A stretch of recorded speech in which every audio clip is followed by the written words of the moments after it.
मेरी एक फिल्म आई थी मेंटल है क्या, उसकी प्रेस कॉन्फ्रेंस में मैंने एक जर्नलिस्ट को कॉन्फ्रंट किया कि तुमने रानी लक्ष्मीबाई के बारे में बहुत गलत लिखा। थोड़ी बहस हुई, बहस टल गई, इवेंट अच्छे से गया, लेकिन 4-5 घंटों में बहुत सारे लोग इकट्ठे होते हैं, खुद को जर्नलिस्ट बताते हैं, कोई हजारों की तादाद में गिल्ड बनाते हैं जिसको कोई गवर्नमेंट रिकग्नाइजेशन नहीं है, और ये अनाउंस होता है कि कंगना की फिल्म को बैन कर दिया जाए। अब इसके पीछे रीजन ये है क्योंकि उससे पहले मेरी फिल्म बहुत बड़ी हिट हो गई थी, जबकि मेरे को सब प्रोडक्शन हाउस ने सबने बैन किया, मगर फिर भी खुद मैंने डायरेक्ट की तो इनको डर हो गया कि अब इसकी राष्ट्रवादी आवाज ज्यादा स्ट्रांग नहीं होनी चाहिए, बहुत दूर तक नहीं जानी चाहिए। मेरी फिल्म आई है, उसको नुकसान किया तो वो गिल्ड उसके बाद डिसॉल्व हो गई, उनका कोई पता नहीं।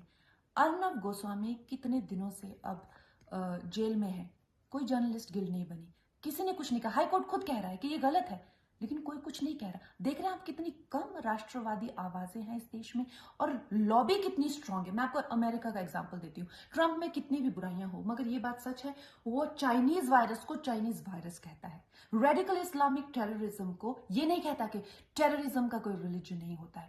आज अगर ट्रंप सत्ता में नहीं है तो सबसे ज्यादा फायदा होगा चाइना को, और वो देश जो टेररिज्म फैलाते हैं। तो आप देखिए, विदेशी शक्तियों ने उनका वोटिंग सिस्टम ही हाईजैक कर लिया है पूरी तरह से, जैसा कभी हुआ ही नहीं आज तक इतिहास में।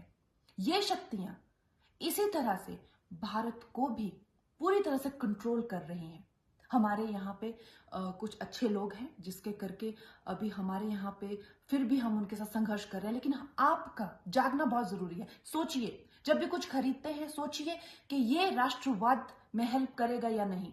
जब भी आप कुछ देखते हैं, किसी जर्नलिस्ट को देखते हैं, कोई बुक पढ़ते हैं, आप ये सोचिए कि इन लोगों की आइडियोलॉजी क्या है, ये लोगों की इंटेंशन क्या है।